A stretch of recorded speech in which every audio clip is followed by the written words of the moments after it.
वंदे मातरम साथियों। मैं आज आपके लिए लेकर आया हूँ मनोविज्ञान का टेस्ट सीरीज नंबर 11। तो सभी मेरे मित्र ध्यान दो इधर।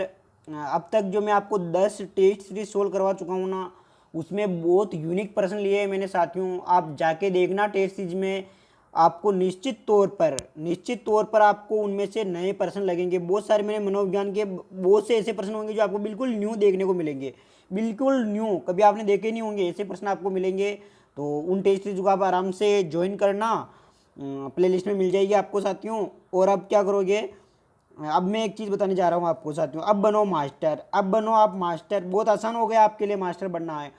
तो साथियों आप अपनी तैयारी को परखते रहिए कि आपकी तैयारी कैसी है। आप मनोविज्ञान के, यदि आपको लगता है कि आपने मनोविज्ञान के एक बार बहुत अच्छे से कोर्स कर लिया है और रिवीजन भी कर लिया है, तो अब आप अपनी क्या करो, तैयारी को परखो और रोज इस टेस्ट सीरीज को ज्वाइन करो साथियों। मैं तो आपसे यही कहना चाहता हूँ, यदि आपको देखो जब रीट में सिलेक्शन करवाना ही है तो फिर मेहनत क्यों क्यों कमी रखें, मेहनत में क्यों कमी रखें हम। तो इसलिए क्या करोगे, आप रोजाना टेस्ट सीरीज आपको ज्वाइन करो। ये टेस्ट सीरीज में रोजाना आपके लिए सुबह 10 बजे, ध्यान दे, रोजाना ये टेस्ट सीरीज सुबह में 10 बजे, फिक्स 10 बजे आपको ताकत साइंस क्लासेज पर मिल जाएगी। फिक्स 10 बजे, सुबह 10 बजे ये टेस्ट सीरीज आपको मिल जाती है। और आपको लगता है कि नहीं साइंस, देखो मैं आपको एक चीज़ बता दूं कि साइंस का पोर्शन बहुत जटिल है, तो आपको लगता है कि नहीं साइंस की टेस्ट सीरीज भी हमारे लिए लेके आओ, तो आप मुझे कमेंट करके बता देना, मैं आपके लिए साइंस की टेस्ट सीरीज भी लेके आऊँगा। तो साथियों चलिए आज का, और इस संपूर्ण पाठ्यक्रम पर आधारित है, तो आज का मैं पहला प्रश्न आपके लिए लगाता हूँ, आप उसका करेक्ट उत्तर दो मेरे को। तो पहला प्रश्न जो है साथियों क्या कहना चाहता है, देखो पहला प्रश्न आपसे ये कहना चाहता है, ये प्रश्न नंबर पहला जो है साथियों वो आपसे ये कहना चाहता है। देखो प्रश्न नंबर पहला आपको दिख गया होगा, स्क्रीन पे लगा दिया है मैंने। क्या कहना चाहता है प्रश्न पहला, तो जल्दी से बता दीजिए प्रश्न नंबर पहले का उत्तर क्या होगा। तो साथियों इसका जो देखो प्रश्न क्या कहना चाहता है, पहले तो इसको ध्यान से पढ़ना। पुस्तक प्रश्न ये आपसे कहना चाहता है कि ए बायोग्राफिकल स्केच ऑफ इन्फेंट किसने लिखी थी। साथियों ये क्या है, एक पुस्तक का नाम है। पुस्तक का नाम क्या है, देखो ए बायोग्राफिकल स्केच ऑफ इन्फेंट, ये पुस्तक का नाम है। पुस्तक किसने लिखी थी ये बतानी है आपको। तो ऐसा प्रश्न आपने पहले कभी देखा क्या मनोविज्ञान में। अब रीड में ऐसे प्रश्न आएंगे साथियों, इस बार ध्यान देना, इस बार कंपटीशन बहुत ज़्यादा है। इस बार जो है ना पहले की तुलना में हम हर तरह से बहुत मतलब तकनीकी से जुड़ चुके हैं। तो देखो मनोविज्ञान का पेपर पहले बहुत टफ आता था, टफ का मतलब ये हुआ साथियों कि बहुत अच्छे लेवल से आता है, और इस बार तो और भी अच्छे लेवल से आएगा। तो मैं इसी लेवल को देखते हुए आपके लिए ये प्रश्न लेकर आता हूँ, ठीक है ना साथियों। रोजाना मैं 10 बजे आपके सामने ये टेस्ट सीरीज अपलोड कर देता हूँ, तो आप पूरे आनंद के साथ इसको देखते रहिए, ठीक है, रोजाना 10 बजे। तो इसका करेक्ट आंसर जो हो जाएगा ना साथियों, इसका करेक्ट आंसर होगा, ये जो लेकर आया था, ध्यान देना, ये पुस्तक कौन लेकर आया था या पुस्तक किसने दी थी, तो इसका करेक्ट आंसर जाता है डार्विन ने। साथियों ध्यान देना, डार्विन ने क्या किया था, डार्विन ने जो है ना ये पुस्तक लिखी थी। इस पुस्तक का नाम क्या रखा है इसने, इस पुस्तक का नाम रखा है इन्होंने ए बायोग्राफिकल स्केच ऑफ इन्फेंट, ये नाम रखा था। तो साथियों ये प्रश्न आपको अच्छे से समझ में आ गया होगा, और ये यूनिक प्रश्न है और वेरी इंपॉर्टेंट प्रश्न है। ऐसे प्रश्न साथियों इस बार रीड में पूछे जाएंगे। आप गलतफहमी में जी रहे हो कि पिछले पहले जैसे पेपर आएगा, तो बिल्कुल नहीं आएगा। आप इधर ध्यान से पढ़ना इसको, और रोजाना 10 बजे इस टेस्ट सीरीज को ज्वाइन करना, ठीक है ना साथियों। तो अगले प्रश्न की ओर चलता हूँ। प्रश्न नंबर दूसरा क्या है, देखो दूसरा क्या कहना चाहता है आपसे साथियों। आप इसका स्क्रीनशॉट भी ले सकते हो। स्क्रीनशॉट लेने के लिए जैसे मैं आगे बढ़ता हूँ, आप स्क्रीनशॉट ले लेना पहले ही, ठीक है ना। अगले प्रश्न की ओर मैं चलता हूँ। अगला प्रश्न क्या कहना चाहता है देखो आपसे, और प्रिंटेड आंसर यहाँ पे मिलेगा। इसे मैं आपको कब रोजाना बताता हूँ कि प्रिंटेड आंसर आपको यहाँ पे मिल जाएगा, ठीक है ना। तो देखो मैं अगले प्रश्न की ओर चलता हूँ। बहुत इंपॉर्टेंट प्रश्न है साहब, ये करके प्रश्न करके बता दो ना आप, तब जाके मजा आएगा। प्रश्न प्रश्न बहुत इंपॉर्टेंट है साथियों, ध्यान देना। प्रश्न क्या है, देखो ये प्रश्न आपके सामने पेश हो चुका है। देखो प्रश्न क्या कहना चाहता है आपसे, ये कहना चाहता है कि प्रश्न नंबर तो है दूसरा, 14 वर्षीय, 14 देखो एक 14 वर्षीय देविका अपने अपने आप में पृथक, पृथक का मतलब होता है साथियों अलग, स्वनियंत्रित व्यक्ति की भावना को विकसित करने का प्रयास कर रही है, वह विकसित कर रही हैं। तो साथियों ध्यान देना, ये देविका फोगट में नाम ले लिया, बाकी आपको ये कहना दिया जाता है। देखो 14 वर्ष का एक बालक है, आप खुद सोचना, बालक या बालिका 14 वर्ष की, यानी हमें सीधा सीधा संकेत क्या मिल रहा है, किशोरावस्था की बात हो रही है। यहाँ पे किसकी बात हो रही है, किशोरावस्था की बात हो रही है, ठीक है ना। यहाँ तक तो समझ में आया। अब ये क्या कहना चाहता है, देखो वो क्या कर रहा है कि पृथक, पृथक का मतलब होता है साथियों अलग, अलग मतलब दूसरों से अलग, ठीक है। और स्वनियंत्रित का मतलब वो खुद को क्या है कि कंट्रोल में रख रही है। तो अब इसका करेक्ट आंसर क्या होगा, जल्दी से बताइए मुझे। तो साथियों इसका जो ऑप्शन नंबर है, ऑप्शन नंबर 4, ये जो है ना इसका सही उत्तर जाता है। देविका जो है ना अपने आप को पृथक रख रही है, वो 14 साल की है और स्वनियंत्रित की भावना विकसित कर रही है। तो वो विकसित कर रही है क्या, वो विकसित कर रही है स्वायत्तता। स्वायत्तता क्या कर रही है, विकसित कर रही है। स्वायत्तता का मतलब होता है खुद में जीना और खुद को दूसरों से अलग रखना और खुद के ऊपर पूरा पूरा कंट्रोल रखना। तो इसका स्क्रीनशॉट ले लीजिए। मैं अगले प्रश्न की ओर चलता हूँ। अगला प्रश्न आपके सामने पेश है साथियों। अगला प्रश्न क्या कहना चाहता है, देखो अगला प्रश्न आपके सामने आ चुका है साथियों। ये क्या कहना चाहता है आपसे, वाह बहुत इंपॉर्टेंट प्रश्न है साथियों और बहुत सिंपल पे है, इंपॉर्टेंट पे। इसकी चलो व्याख्या करेंगे हम, इसकी क्या करेंगे साथियों, व्याख्या करेंगे। तो इसकी व्याख्या पर हम विशेष ध्यान देंगे। तो देखो प्रश्न क्या कहना चाहता है पहले तो। प्रश्न आपसे ये कहना चाहता है साथियों, क्या प्रश्न नंबर 3 जो है ना, ये क्या कहना चाहता है आपसे, देखो प्रश्न नंबर 3 जो है ना, ये कहना चाहता है आपको मानव विकास की वह अवस्था जिसे सुनहरी अवस्था कहा जाता है, वह है क्या है साथियों, सुनहरी अवस्था। सुनहरी अवस्था किसे कहते हैं, जल्दी से बता दीजिए मुझे। मैं आपको थोड़ी हिंट दे दूं। ये सुनहरी अवस्था का जो अवधि होती है या काल होता है, ये होता है 11-12 से लेकर 18 वर्ष तक की अवस्था होती है ना, उस अवस्था को हम सुनहरी अवस्था कहते हैं। अब आपके मन में तुरंत प्रभाव से उत्तर आ गया होगा कि साहब किशोरावस्था की बात हो रही है यहाँ पे। तो बिल्कुल साथियों, किशोरावस्था को हम सुनहरी अवस्था कहते हैं, किशोरावस्था को हम स्वर्ण काल कहते हैं। देखो किशोरावस्था के मैं अन्य नाम बता दूँ आपको, ध्यान से सुनना। किशोरावस्था का जो काल होता है ना, ये 12 वर्ष से लेकर 18-19 तक की आयु को हम किशोरावस्था कहते हैं। इस अवस्था के नाम है जीवन का कठिन काल। साथियों ध्यान से सुनना, जीवन का कठिन काल किस काल को कहा जाता है, तो किशोरावस्था को कहा जाता है। जीवन का कठिन काल, बसंत काल, स्वर्ण काल, परिपक्वता का काल, अमूर्त चिंतन का काल, अस्मिता भाव काल, आदर्श मानने की अवस्था, घनिष्ठ मित्रता का काल, सेवा का काल, टीन एज। ठीक है ना साथियों, तो ये इसके क्या थे, ये इसके अन्य नाम थे। तो ये प्रश्न आपको समझ में आया होगा। ठीक है, मैं अगले प्रश्न की ओर चलता हूँ। अगला प्रश्न आपके सामने क्या है, देखो अगला प्रश्न आपके सामने पेश हो चुका है साथियों। बहुत इंपॉर्टेंट प्रश्न है। इस प्रश्न का आप मुझे जल्दी से उत्तर दे दोगे, पूरी उम्मीद है मुझे। तो इसका देखो प्रश्न क्या है, पहले प्रश्न को पढ़ लेते हैं। प्रश्न ये देखो, रुचि का संबंध है। रुचि जो होती है ना साथियों, रुचि का संबंध किससे है, तो जल्दी से बताइए मुझे। तो रुचि का जो संबंध होता है ना साथियों, रुचि का सीधा सीधा सीधा मैं बोल सकता हूँ, रुचि का संबंध किससे होता है, तो आप बता दीजिए जल्दी से। तो आप नहीं बता रहे तो मैं बता देता हूँ। चलो इसका आंसर, रुचि का संबंध जो होता है ना साथियों, अवदान से होता है। अब अवदान का मतलब क्या होता है, अवदान का मतलब होता है मन। मन का मतलब क्या होता है, मन का मतलब होता है विचार से। तो साथियों ध्यान देना, अवदान का मतलब किससे होता है, विचार से, विचार से होता है। ठीक है ना। और ध्यान देना, रुचि क्या होती है साथियों, एक प्रश्न इससे रुचि से प्रश्न आएगा तो और क्या आ सकता है, रुचि से प्रश्न आएगा, रुचि होती है तो रुचि जन्मजात और अर्जित दोनों होती हैं। रुचि क्या होती है साथियों, जन्मजात और अर्जित दोनों होती है, जन्मजात और अर्जित दोनों होती है। ठीक है, तो मैं अगले प्रश्न की ओर चलता हूँ। तो अगला प्रश्न देखो आपके सामने पेश हो चुका है साथियों। अगला प्रश्न बहुत इंपॉर्टेंट है, ऐसे प्रश्न अक्सर पूछे जा रहे हैं साथियों आजकल के एग्जाम में। आजकल ध्यान देना, ये मतलब परीक्षा का पैटर्न चेंज हो गया है। आप सोच रहे होगी कि पहले वाला आता होगा, तो बिल्कुल आपकी गलतफहमी है ये। देखो प्रश्न क्या है, इसको जल्दी से पढ़ते हैं। प्रश्न नंबर 5, किसने बहुबुद्धि सिद्धांत प्रतिपादित किया था। प्रतिपादित का मतलब होता है साथियों जनक। जनक का मतलब होता है उसका जन्म देने वाला। ठीक है ना। तो प्रतिपादित किसने किया था, प्रवर्तक भी बोल सकते हैं इसको। ठीक है ना। तो जल्दी से बताइए मुझे इसका करेक्ट आंसर क्या होगा। और ये बहुत इंपॉर्टेंट प्रश्न है, वेरी वेरी इंपॉर्टेंट प्रश्न है, लगा लेना। वेरी वेरी इंपॉर्टेंट प्रश्न है ये, क्या है, वेरी वेरी इंपॉर्टेंट प्रश्न है। तो बताइए इसका आंसर, जल्दी से बताइए मुझे इसका आंसर क्या होगा साथियों। तो देखो क्या कहना चाहता है प्रश्न, बहुबुद्धि सिद्धांत जो दिया था ना, बहुबुद्धि सिद्धांत दिया हार्वर्ड गार्डन ने दिया था। ऑप्शन नंबर दूसरा सही जाएगा। इसका आंसर क्या हो जाएगा, हार्वर्ड गार्डन जो है ना, ये गार्डनर जो है, इसने क्या दिया था, बहुबुद्धि सिद्धांत दिया था। साहब प्रश्न इतना ही नहीं है, प्रश्न आगे और हैं। क्या किया था इन्होंने, बहुबुद्धि सिद्धांत में बुद्धि के कितने प्रकार बताए थे। ये प्रश्न जो है ना, आप अपनी रीट के पेपर उठा के देखना।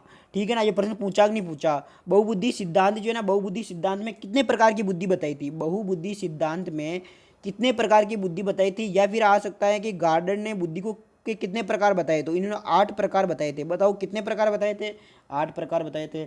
8 प्रकार की बुद्धि आप देखना, आराम से मिल जाएगी आपको, या मैं भी इसका वीडियो बना के डाल दूंगा, लेकिन ये बहुत इंपॉर्टेंट है, इसका आप निश्चित तौर पर ध्यान रखोगे। ठीक है साथियों। तो अब ध्यान देखना, और इन्होंने संशोधित रूप में कितने कर दिए, 9 कर दिए। अब इनको लेटेस्ट, अगर वो संशोधित रूप पूछता है तो आपको 9 बताने हैं, और कुछ भी नहीं पूछता है तो 8 बताने हैं। ठीक है, तो अगले प्रश्न की ओर चलता हूँ मैं। अगला प्रश्न क्या है, देखो अगला प्रश्न आपके सामने आ चुका है साथियों। बहुत इंपॉर्टेंट प्रश्न है, और सिंपल भी है, इंपॉर्टेंट भी है।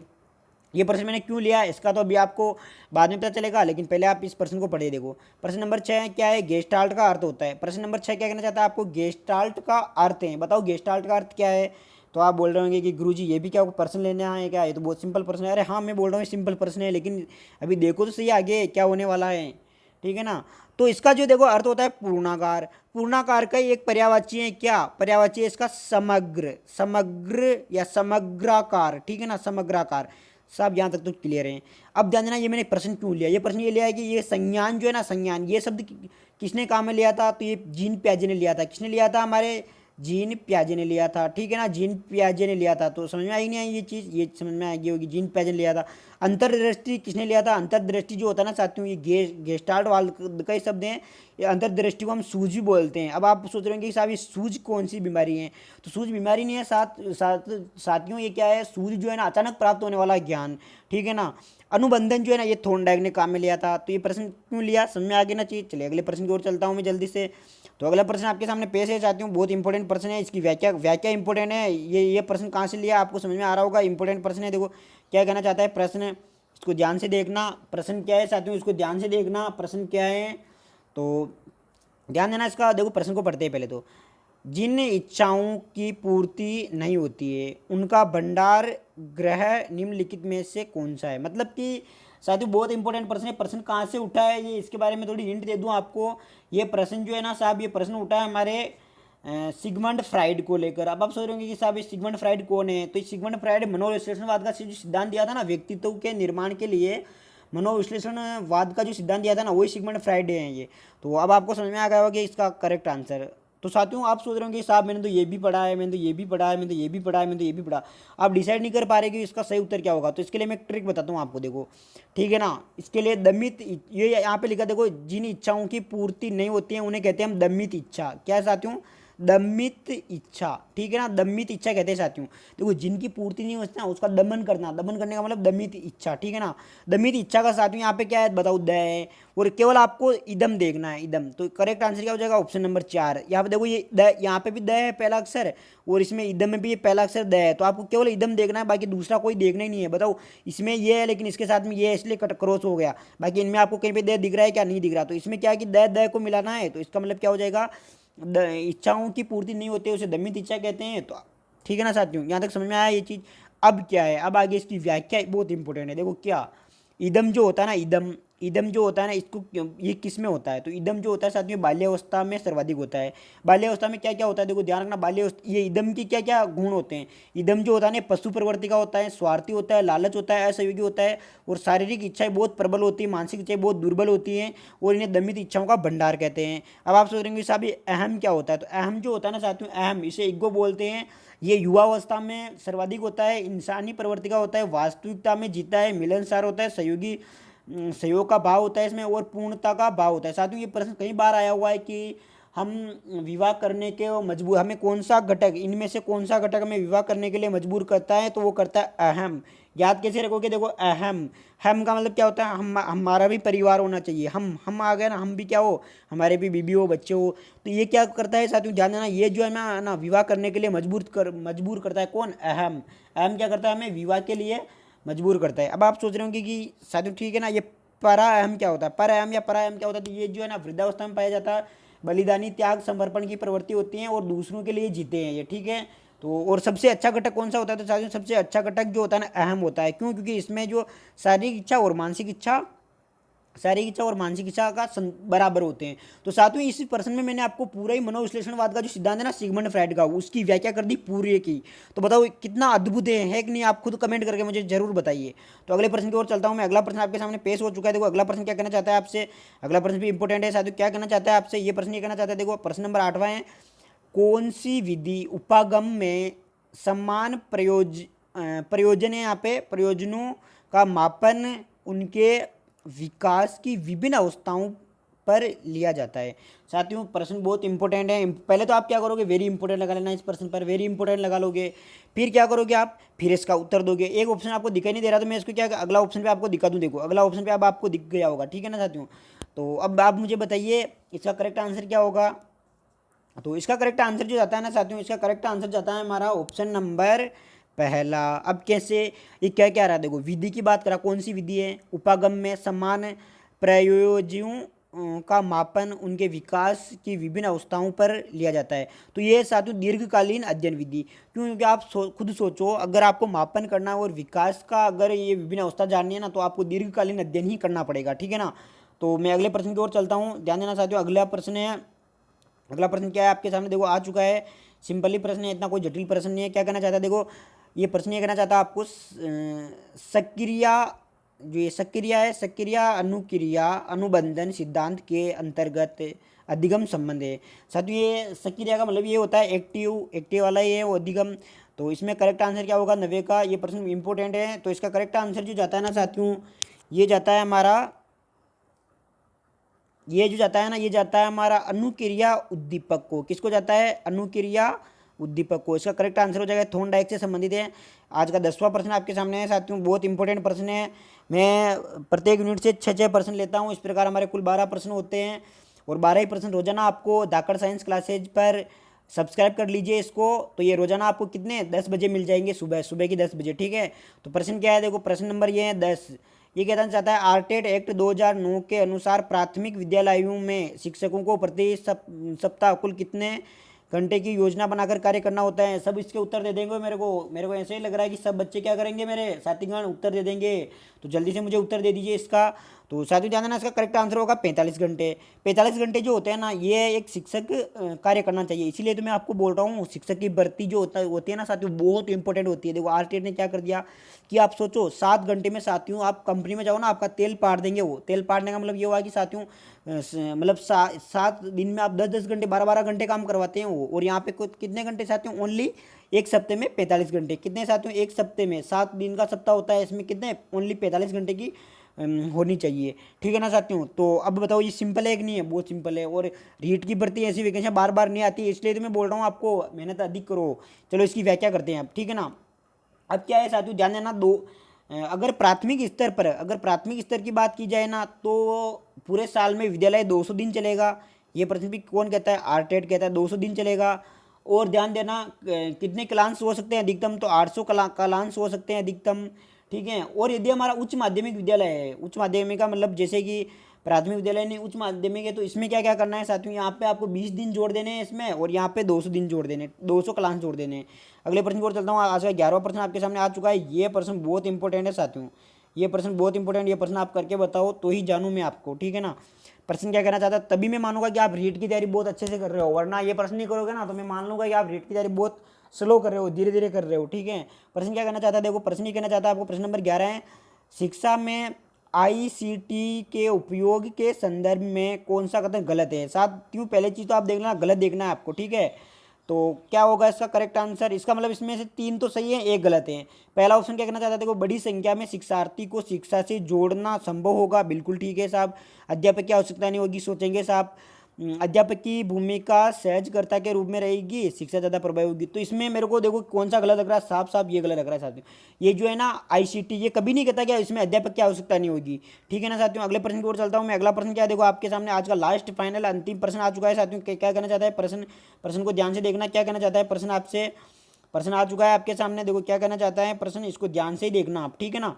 ये कहना चाहता है, देखो शिक्षण में उत्तम प्रणाली वह है जिसमें, शिक्षण में उत्तम प्रणाली, उत्तम का मतलब होता है बहुत अच्छी प्रणाली वह है जिसमें क्या हो साथियों, ध्यान देना, करेक्ट आंसर होगा इसका ऑप्शन नंबर 3। अध्यापक और छात्र दोनों प्रश्न पूछे ना, तब जाके शिक्षण क्या होगा साथियों, उत्तम होगा। यदि अध्यापक प्रश्न पूछ रहा है और शिक्षक नहीं पूछ रहे तो कोई मतलब नहीं है, और शिक्षक नहीं पूछ रहा और अध्यापक पूछ रहे फिर भी कोई मतलब नहीं है। दोनों अगर प्रश्न करेंगे ना तो बहुत अच्छा उत्तम शिक्षण प्रणाली होगी।